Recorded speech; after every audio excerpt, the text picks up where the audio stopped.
Marketing is one of the most powerful tools that impacts our buying decisions, especially when it comes to food. For many, and I'm totally guilty about this myself, opportunities for, and I quote, wellness are especially appetizing to dancers as an alternative goal to heal, prevent, or, and I quote again, restore underlying medical conditions and support, for a dancer's sake, performance. There's no doubt that cultural beauty standards also play a role, often a guise for what we feel wellness can, and I quote, look like. But when it comes to food and nutrition, it is so important that we become aware to misleading marketing. And that's my goal for today's video. I'm Rachel Fine, registered dietitian nutritionist and founder of To The Point Nutrition. A dancer's performance is a direct result of hard work and motivation. So where does food fit into this? There's a lot of myths and a ton of antiquated ideals, and I'm here to dispel those.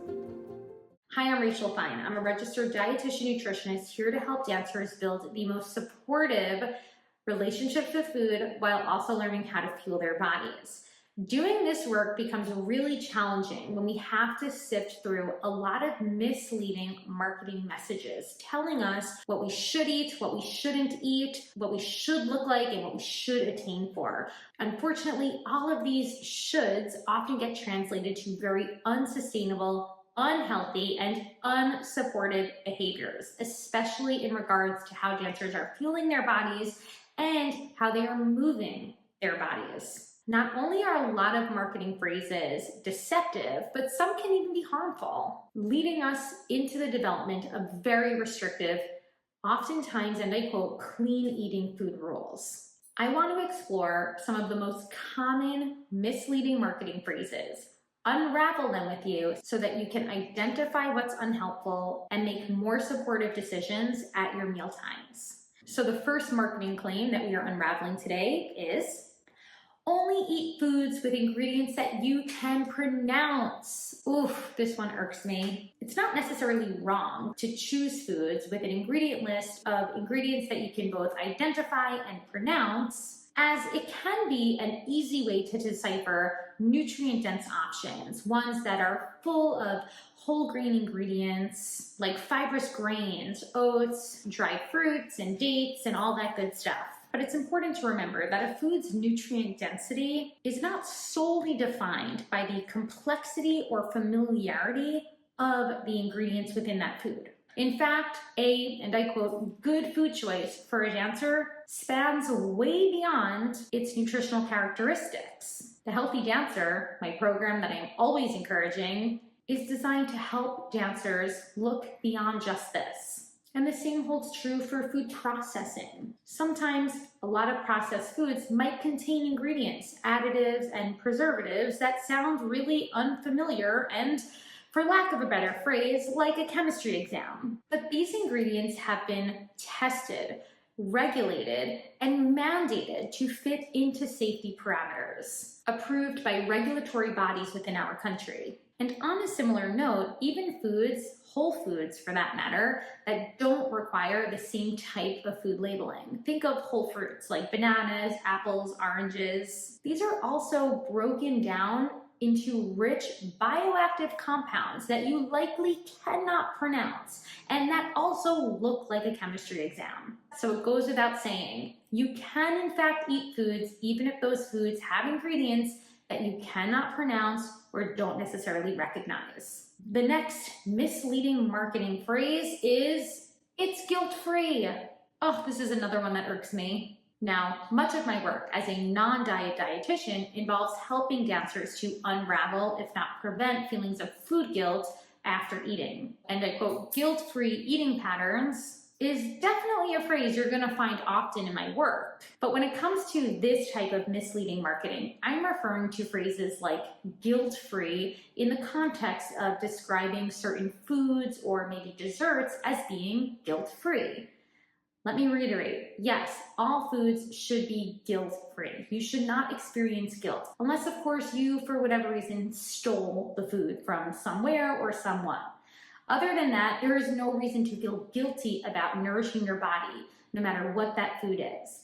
But if you see on a food label something that says this is guilt-free, perhaps because there's a lower degree of sugar in the food, maybe it's a more minimally processed foods, whatever it might be, I want you to realize all foods in general should be guilt-free. There's no reason to market this on the package. Oftentimes, this marketing technique also leads us to thinking that an alternative option should induce guilt. So instead of reinforcing a guilt-free approach to eating, what it's doing is actually perpetuating and fear-mongering other options that might not have been deemed to be as nourishing or as, and I quote, clean or healthy. We're kind of manipulated into thinking that an alternate choice should be served with guilt and this choice shouldn't be served with guilt. So just be wary around this marketing claim when it's in the context of a food package. The third misleading marketing, clean ingredients. Similar to those guilt-free foods, clean eating induces a lot of food fears around foods that have not been deemed to be healthy or clean or minimally processed. But one of the main issues that I have with marketing clean ingredients is its ability to decontextualize nutrition information so much in a way that it feels harmless. Here's an example. A phrase like,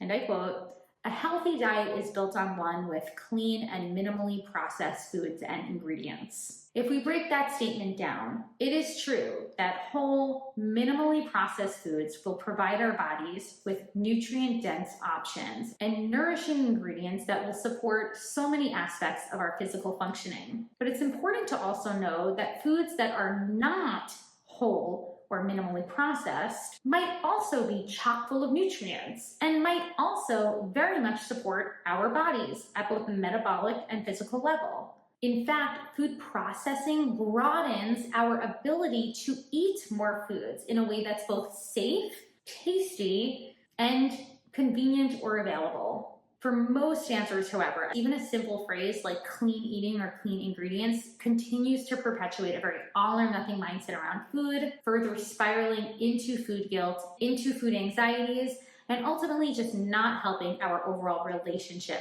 with food. Another misleading marketing claim that's a bit more straightforward is superfoods. All foods are super. And yes, there are some foods that might have a higher degree of nutrient density when compared to other foods. But this does not mean that foods with a lower nutrient density are inferior for us. Are you starting to notice a pattern here? A lot of these misleading marketing claims are placing a lot of moral value on food, leading us to feel that certain food choices are superior while others are inferior, further spiraling into those feelings of food guilt.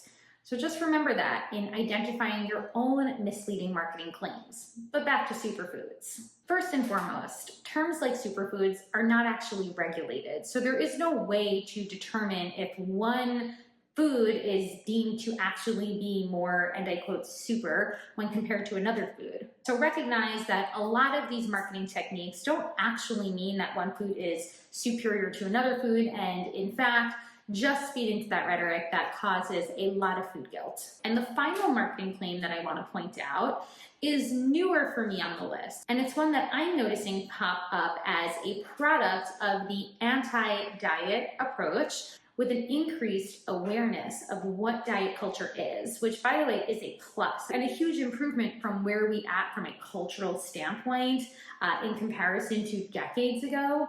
An increased awareness of the harms of diet culture has also created more knowledgeable consumers who now want to move away from diet culture. And as a product of this, we're seeing terms like food freedom, which in my opinion was once utilized within that anti-diet rhetoric, now being more coerced as a guise for some of these restrictive eating plans.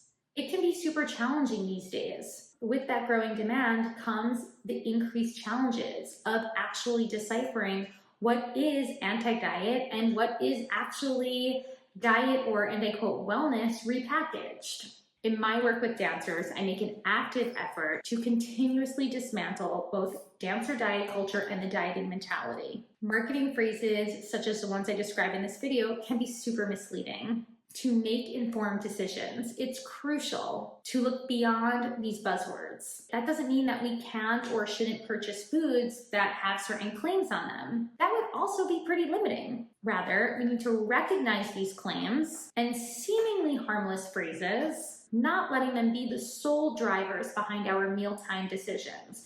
I often say, and I utilize this tool, the Healthy Dancer Food Flexibility Algorithm. I know it's a mouthful, but it's a tool that I teach all the dancers I work with in supporting the various steps to move through when making mealtime decisions.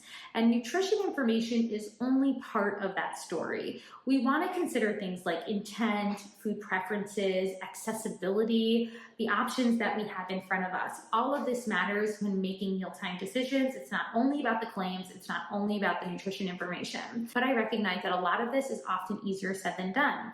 So if you are struggling, I highly encourage that you reach out to a registered dietitian nutritionist like myself, particularly a dietitian who is well versed in dismantling dancer diet culture. I have advanced certifications in both eating disorders and intuitive eating to help dancers utilize a ton of different techniques and learning how to apply nutrition information, but in a way that does not feel restrictive, that does not feel confined to the rules of dancer diet culture, and instead actually feel supportive of what you like and what allows you to feel energized as you move throughout your day.